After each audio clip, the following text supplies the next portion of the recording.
Hi friends, എല്ലാവർക്കും Redchilly വ്ളോഗിലേക്ക് സ്വാഗതം. ഇന്ന് നമ്മളൊരു സ്നാക്സുമായിട്ടാണ് വന്നിരിക്കുന്നത്.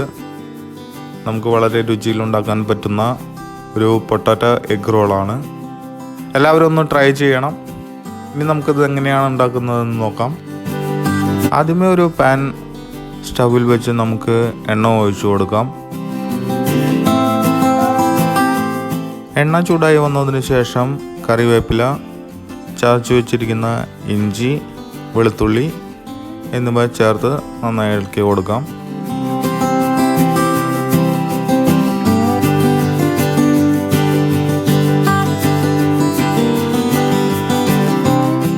ഇഞ്ചി വെളുത്തുള്ളിയുടെ പച്ചമണം ഒന്ന് മാറി വരുന്നത് വരെ നന്നായി വഴറ്റിയെടുക്കാം. അതിനുശേഷം നമുക്ക് അരിഞ്ഞു വെച്ചിരിക്കുന്ന പച്ചമുളക് ചേർത്ത് ഇളക്കി കൊടുക്കാം.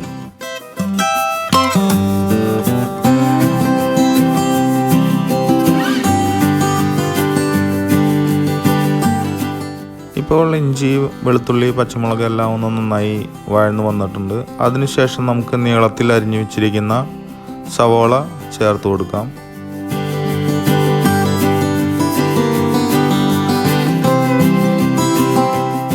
പാകത്തിനുള്ള ഉപ്പ് കൂടി ചേർത്ത് നന്നായി ഒന്ന് ഇളക്കി കൊടുക്കാം.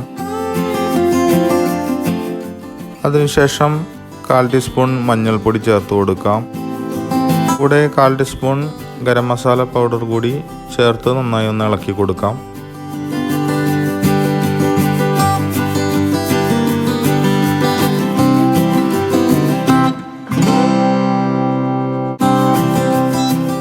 എരിവിന് ആവശ്യമുള്ള ഒരു 1/2 ടീസ്പൂൺ മുളക് പൊടി കൂടി ചേർത്ത് കൊടുക്കാം. നേരത്തെ പച്ചമുളക് അരിഞ്ഞ് ചേർത്തിട്ടുണ്ട്. അത് കണക്കിലാക്കി വേണം മുളക് പൊടി ചേർത്ത് കൊടുക്കാൻ. മസാലപ്പൊടികളെല്ലാം നന്നായി വഴന്നു വന്നതിന് ശേഷം നമുക്ക് വേവിച്ച് ഉടച്ചു വെച്ചിരിക്കുന്ന ഉരുളക്കിഴങ്ങ് ചേർത്ത് കൊടുക്കാം.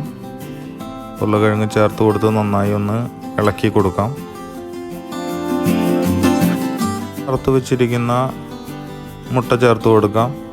കോഴിമുട്ട വെറുതെ ഉപ്പ് ചേർത്ത് വറുത്തെടുത്തതാണ്. എല്ലാം ഒന്ന് കൂട്ടി ഇളക്കിയതിന് ശേഷം നമുക്കൊരു പ്ലേറ്റിലേക്ക് മാറ്റി വയ്ക്കാം.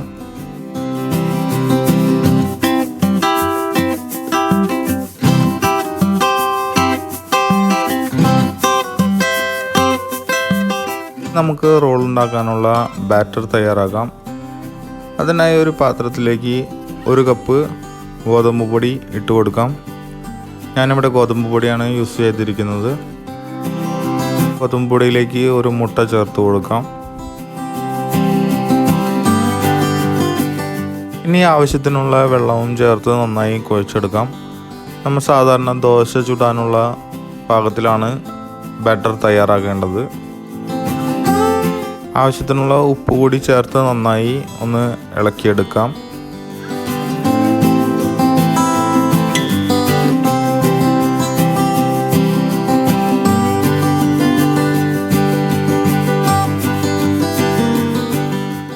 ഇനി നമുക്കൊരു പാൻ സ്റ്റൗവിൽ വെച്ച് സാധാരണ ദോശ ചുടുന്ന പോലെ മാവ് ഒഴിച്ചു കൊടുത്ത് ചുട്ടെടുക്കാം.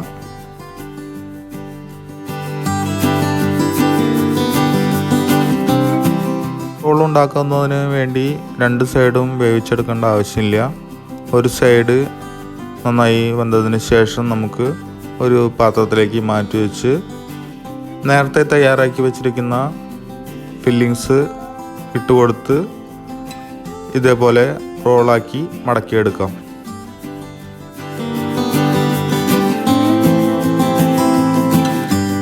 വീണ്ടും അടുത്തത് ഉണ്ടാക്കുന്നതിന് വേണ്ടി വീണ്ടും ബാറ്റർ ഒഴിച്ചു കൊടുത്ത് ദോശ ചുടുന്ന പോലെ തന്നെ ചുട്ടെടുക്കാം.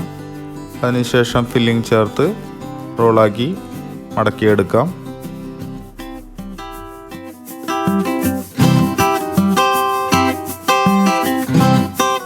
ഇനി ഒരു കോഴിമുട്ട നന്നായി ഒന്ന് മിക്സ് ചെയ്തെടുക്കാം. അതിനുശേഷം നേരത്തെ ഉണ്ടാക്കി വെച്ചിരിക്കുന്ന റോള് അതിലൊന്ന് ഡിപ്പ് ചെയ്തെടുത്തതിന് ശേഷം നമുക്ക് റവയിൽ കൂടി ഒന്ന് മുക്കി റോൾ ചെയ്തെടുത്തതിന് ശേഷം നമുക്കത് വറുത്തെടുക്കാനായിട്ട് തുടങ്ങാം. ഇനി ഒരു പാൻ സ്റ്റൗവിൽ വെച്ച് അതിലേക്ക് ഓയിൽ ഒഴിച്ചു കൊടുക്കാം. ഓയിൽ നന്നായി ചൂടായി വന്നതിന് ശേഷം മാത്രം നമുക്ക് നേരത്തെ ഉണ്ടാക്കി വെച്ചിരിക്കുന്ന റോള് വറുക്കാനായിട്ട് ഇട്ട് കൊടുക്കാം.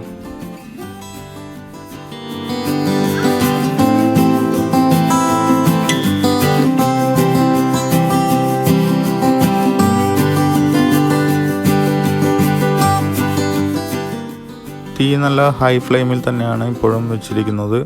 ഒരു സൈഡ് വന്നതിന് ശേഷം നമുക്കൊന്ന് മറിച്ചിട്ട് കൊടുക്കാം.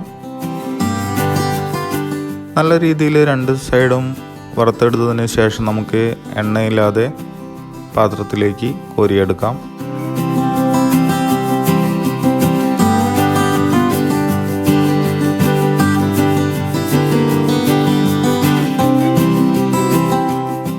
വളരെ സ്വാദിഷ്ടമായ ക്രിസ്പിയായ ഒരു സ്നാക്സ് തയ്യാറാണ്. പുറത്ത് നല്ല ക്രിസ്പിയും ഉള്ളിൽ നല്ല സോഫ്റ്റുമായിട്ടുള്ള ഒരു സ്നാക്സാണ്.